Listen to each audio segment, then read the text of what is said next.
Un système de pagination est très important pour les sites web. Lorsque les internautes naviguent au travers des catégories, pour des raisons de clarté, il n'est pas envisageable d'afficher tous les liens de redirection sur une seule et même page. Lorsque les articles de la rubrique sont nombreux, il est vivement recommandé de les ventiler sur plusieurs pages, à afficher tour à tour, grâce à un système de pagination numéroté. Dans l'exemple simplifié illustré à l'écran, un article est affiché par défaut au premier chargement de la page web, et une barre de navigation numérotée est proposée en bas de l'écran. À chaque clic de l'utilisateur sur l'un de ces numéros, c'est la page correspondante qui est chargée. Naturellement, bien qu'il s'agisse de la même URL à chaque fois au numéro prépassé dans la barre d'adresse en suffixe, c'est un autre article, la suite, qui est chargé en lieu et place. Des boutons sont aussi situés aux extrémités pour pouvoir réaliser des décrémentations ou incrémentations, c'est-à-dire naviguer vers l'avant ou encore vers l'arrière. Pour la démonstration de cette nouvelle astuce JavaScript, nous proposons de récupérer des sources HTML, CSS et JavaScript, offrant une base de travail déjà bien amorcée. Comme toujours, ces sources sont offertes au téléchargement depuis le site bombage.fr. Vous le constaterez, la décompression livre le fichier de la page web nommé index.htm. Il est accompagné de ces ressources dans les sous-dossiers. On note notamment la présence des feuilles de style dans le sous-dossier CSS pour la mise en forme et pour la mise en page. Mais on note aussi l'existence d'un fichier de script nommé page.js dans le sous-dossier JS. Il héberge, nous le verrons, une fonction permettant de simuler le traitement serveur lorsqu'une page est appelée avec un numéro incrémenté, tout simplement pour adapter le chargement de son contenu. Pour débuter, je vous invite à double-cliquer sur ce fichier index.htm pour l'ouvrir dans le navigateur web par défaut. Et comme vous le constatez, la page web s'affiche avec sa barre de navigation numérotée en bas de l'écran. L'article est vide quant à lui, et si vous cliquez sur les numéros de cette barre, une action semble se produire bien que le contenu reste vierge. En effet, en consultant la barre d'adresse en haut du navigateur, vous notez que l'URL est légèrement modifiée. C'est bien la même page qui est appelée, mais avec le numéro cliqué en paramètres. C'est ce numéro qui doit permettre de faire défiler les pages des articles en lieu et place. De nouveau, à la racine du dossier de décompression, cette fois je vous invite à cliquer droit sur ce fichier index.htm pour choisir dans le menu contextuel de l'ouvrir avec un éditeur comme le Notepad++. Nous accédons ainsi à la structure HTML de la page web principale. Les références aux feuilles de style et aux scripts externes sont déclarées en en-tête de code. La construction qui nous intéresse est hébergée par le calque d'identifiant au centre.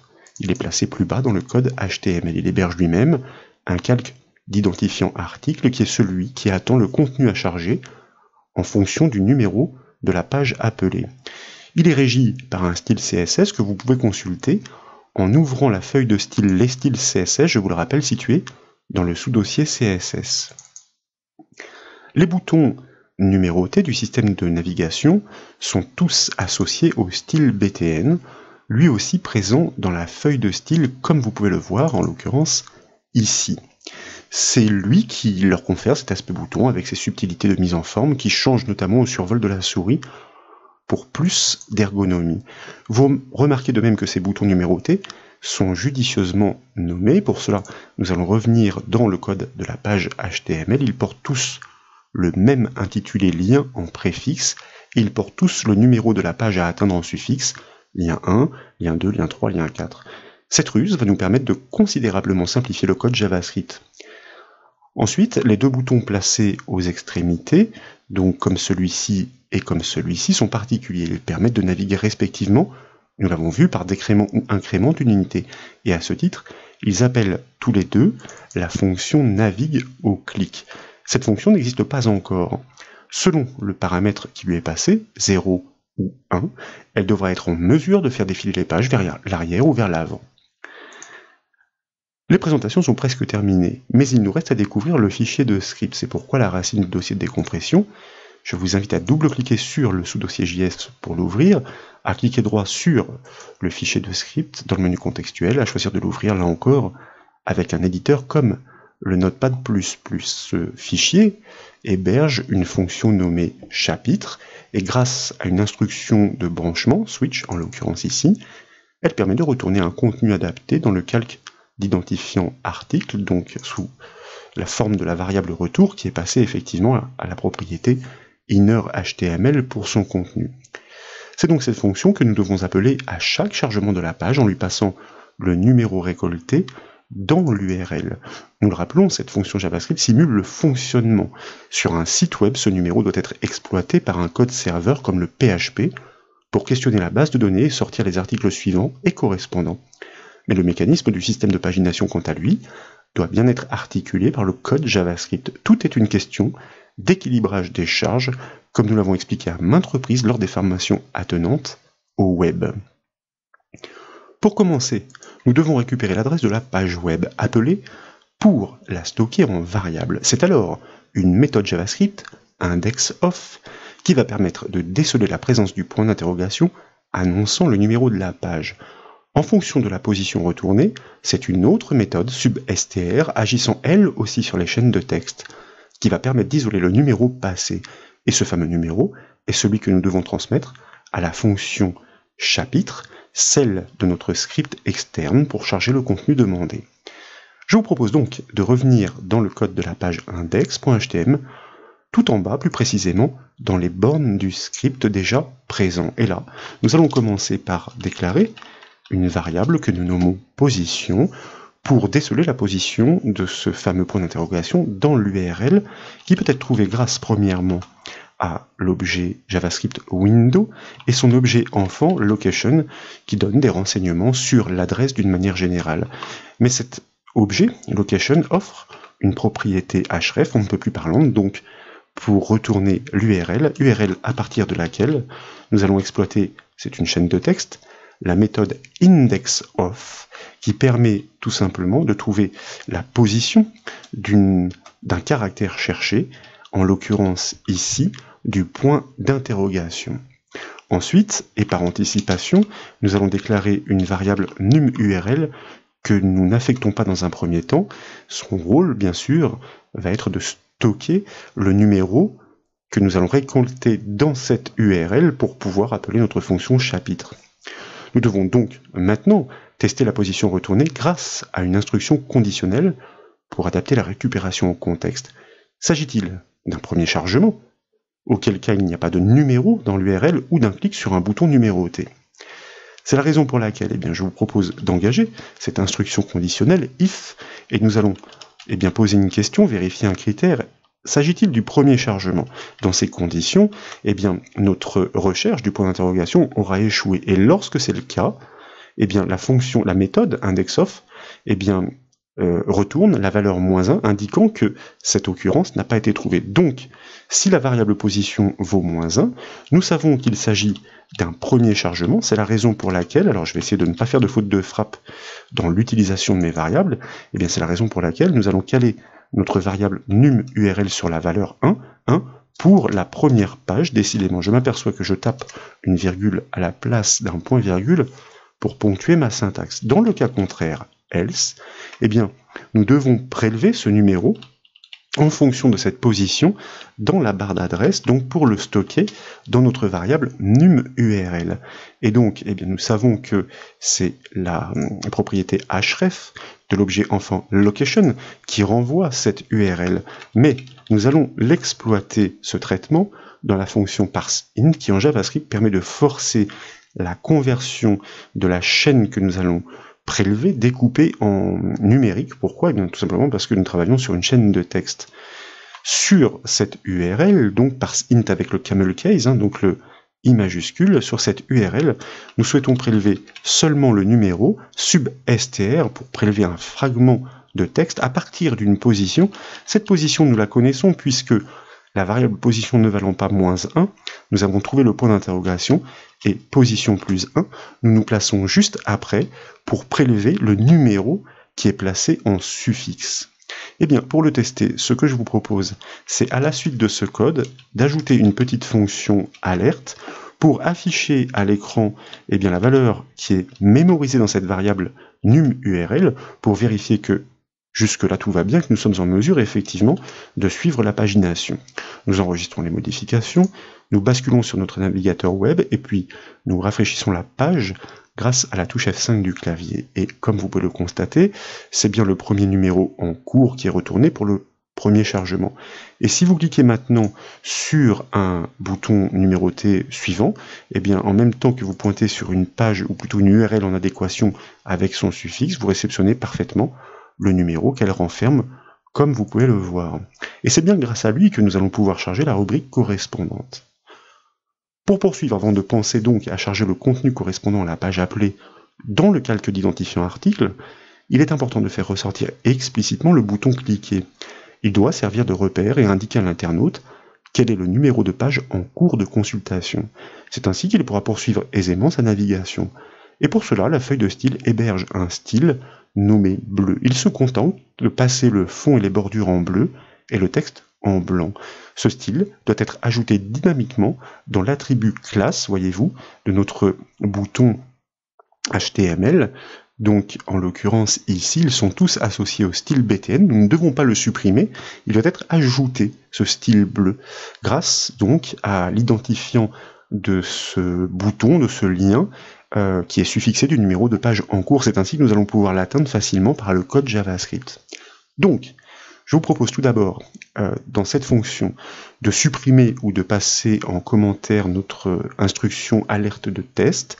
Et là, nous allons pointer effectivement sur le lien en cours grâce à notre objet document et comme vous le savez, sa précieuse méthode getElementById, attention à la casse chameau, E majuscule, B majuscule, I majuscule, pour pouvoir pointer sur un élément HTML par son identifiant.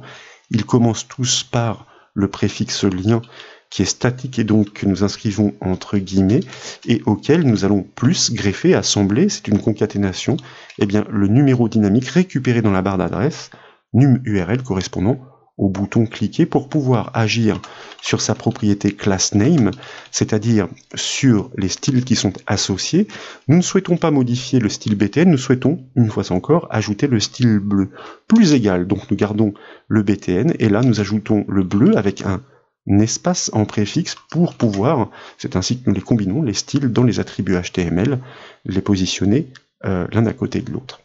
Bon, il est maintenant opportun de constater l'effet produit. Donc nous enregistrons le code, nous revenons sur notre page web, nous rafraîchissons la page avec la touche F5 du clavier, et comme vous pouvez le voir, le bouton de la dernière page consultée est aussitôt mis en valeur. Et si vous cliquez sur un autre numéro, le fil de la navigation est parfaitement conservé grâce à ce repérage visuel dynamique. Pour la suite, le plus dur est fait. C'est la fonction chapitre du script externe qui se charge de remplir le calque d'identifiant article du contenu adapté au numéro de la page appelée qui lui est passé en paramètre.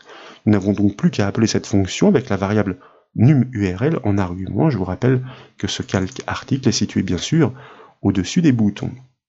Donc, à la suite du code de la fonction, nous appelons notre fonction chapitre par son nom, sans, si possible, riper sur le clavier comme je viens de le faire, en lui passant, nous le disions, le numéro de la page appelée, qui est stocké dans notre variable numURL, chapitre numURL.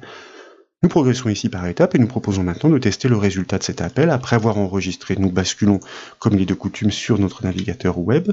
Nous rafraîchissons la page avec la touche F5 du clavier. Comme vous pouvez l'apprécier, le contenu de la page en cours est aussitôt importé naturellement.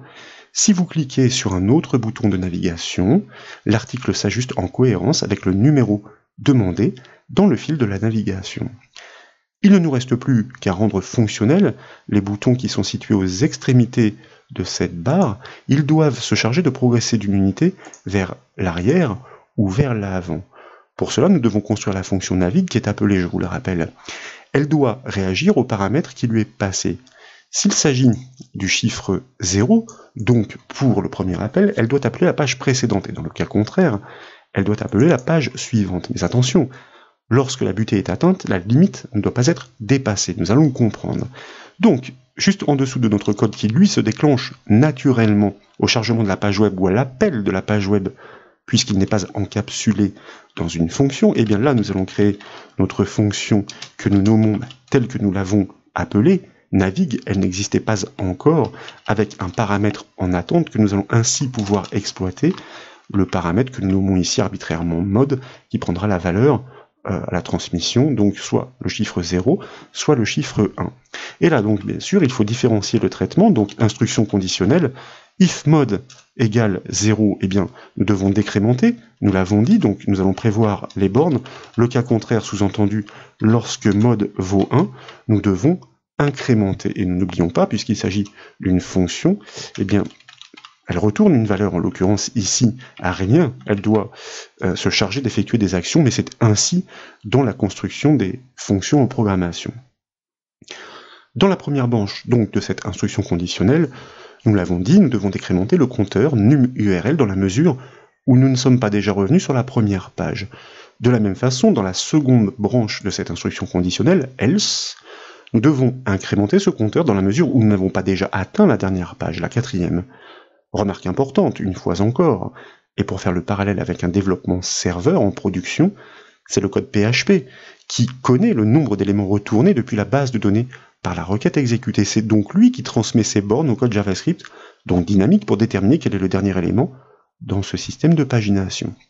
Donc ici, nous simulons. Effectivement, eh bien, pour ne pas dépasser ces paliers, nous ajoutons une autre instruction conditionnelle dans la première pour nous assurer que eh bien, le numéro en cours de consultation est bien supérieur à 1, sous-entendu que nous ne sommes pas déjà sur la première page, car si tel est le cas, nous ne ferons rien, et nous devons faire de même, mais inversement, on va dire. Pour le cas où nous incrémentons, nous devons nous assurer que nous ne sommes pas déjà sur la quatrième page, donc le numéro, num_url, est bien inférieur strictement à 4. Ensuite, eh bien, pour que la navigation puisse se faire vers l'arrière, nous devons décrémenter, donc num_url-, dans la mesure où la page en cours, là le test est déjà fait, eh bien, ne vaut pas 1. Alors, c'est la raison pour laquelle, ici, nous allons revenir dans les bornes de cette instruction conditionnelle elle-même encapsulée dans la première branche d'une instruction conditionnelle pour pouvoir, dans un premier temps, décrémenter notre variable num_url. Nous étions sur la page 4, nous passons à la 3, puis à la 2, puis à la 1, etc. Et ensuite, bien sûr, eh bien, il convient d'appeler la page en cours. Et pour cela, l'objet window offre une méthode qui se nomme open pour ouvrir eh bien, une page en fonction de l'URL qui lui est passée en premier paramètre, sauf qu'il y a une partie statique. Il s'agit toujours de la page index.html, suivie du point d'interrogation pour annoncer le numéro qui lui est statique, donc nous fermons les guillemets, et nous lui concaténons plus ce numéro, num_url, deuxième argument, en lieu et place, donc nous lui passons entre guillemets le paramètre self. Et comme il s'agit des deux mêmes lignes de code avec quelques petites adaptations à produire pour ce deuxième if, eh bien, je me permets de le copier et de le coller. Ici, il ne s'agit plus d'une décrémentation, puisque nous allons vers l'avant, mais d'une incrémentation, et naturellement, nous ouvrons bien la page index.html en fonction de ce numéro, en lieu et place, argument self.